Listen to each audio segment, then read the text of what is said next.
Kata-kata Qin Yichan secara langsung menyebabkan semua orang yang hadir di alam dewa hampir memuntahkan darah. Apa sih yang kamu lakukan? Meskipun kata-kata Anda sangat pengecut, nada bicara Anda benar-benar tidak nyaman. Terutama kalimat terakhir. Apa itu? Apakah Anda pikir Anda di sini untuk menonton drama? Tanpa menunggu orang-orang ini berbicara lagi, Qin Yichan segera melompat ke udara dan menyelinap pergi tanpa melihat ke belakang. Sebelum berangkat, saya tidak lupa mengingatkan orang-orang tersebut. Saya pikir tidak ada masalah dengan keberadaan Mahkamah Agung. Berurusan dengan telur serangga kecil ini. Jadi saya akan melarikan diri dulu. Tidak, saya tidak melarikan diri. Sayalah yang ingin kembali dan mengirimkan pesan seperti itu. Konsep kepada orang-orang percaya, dan ceritakan pencapaian besar Anda.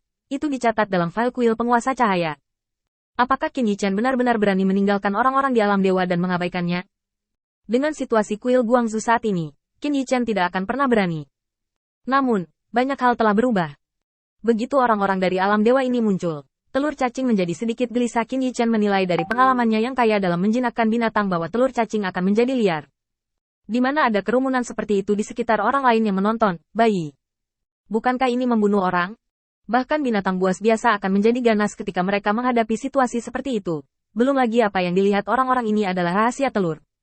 Jika Anda membiarkan mereka pergi, bukankah rahasia Anda akan terbongkar? Oleh karena itu, orang-orang dari alam dewa ini tidak menyangka bahwa ketika mereka memarahi Qin Yichan, mereka sudah menjadi sasaran telur. Adapun Qin Yichan, napas di tubuhnya sangat lemah, dan dia terlihat hanya sedikit lebih kuat dari manusia biasa.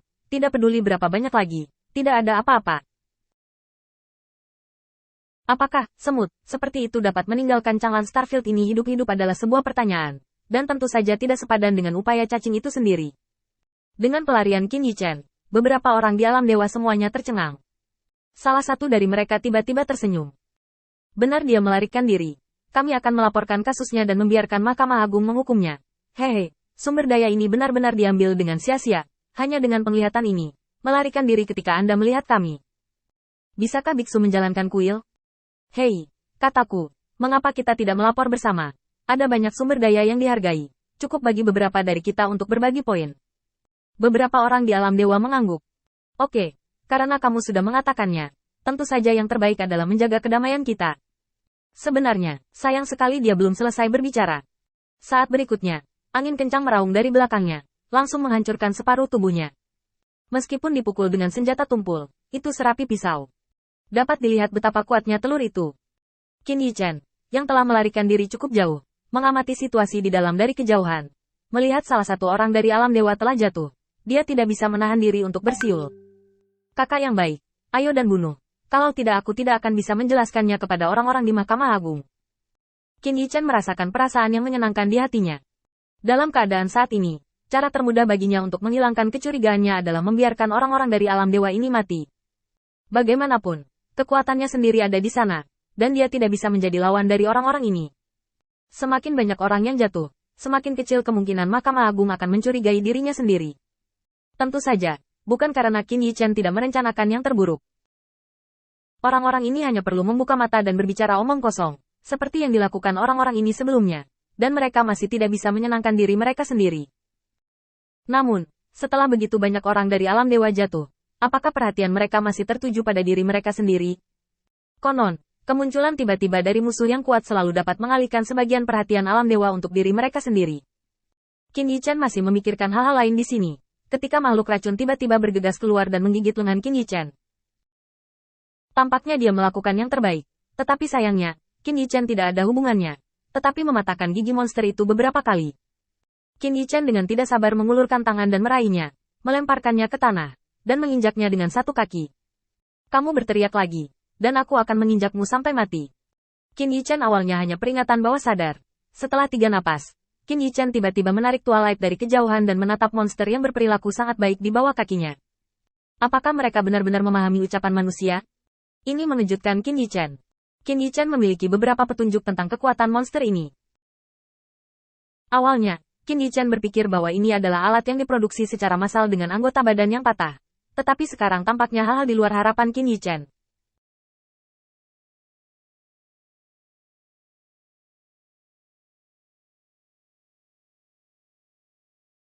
Anda memahami apa yang saya katakan?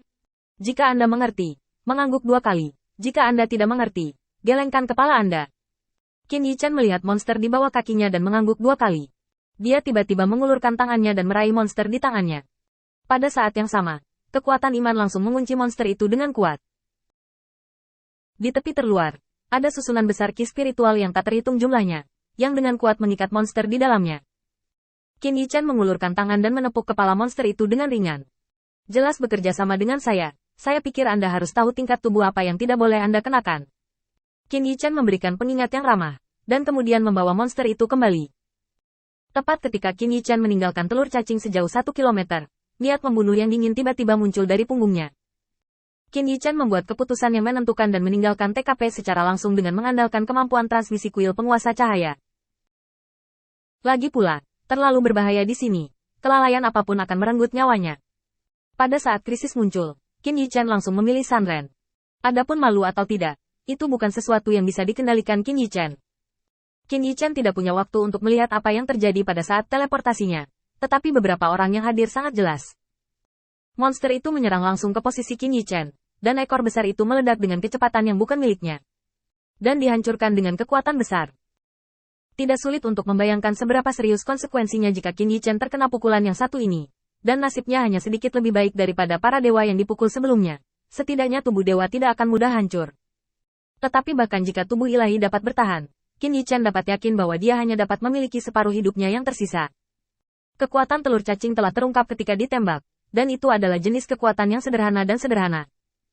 Tidak ada trik yang rumit, dan tidak ada godaan yang bijaksana. Hanya didorong oleh insting, melambaikan tubuhnya yang besar dan menghempaskannya ke arah lawan, itu saja. Tapi langkah seperti itu sudah cukup untuk membuat 99% orang putus asa, dan bahkan mati. Lihatlah lebih dekat pada Qin Yichen. Jika dia mundur satu langkah lebih lambat pada saat itu, dia tidak akan berakhir lebih baik daripada para dewa lain yang hadir. Dengan kilatan cahaya keemasan, Qin Yichen muncul di kuil penguasa cahaya. Meskipun penampilannya sekarang penuh dengan pembusukan, itu masih bisa membuat orang merasa bahwa itu kuat di masa lalu. Di istana besar ini, hanya ada 2 atau 3 orang yang berjalan-jalan, terlihat sangat sepi. Tapi Qin Yichen tahu bahwa ini hanya ilusi.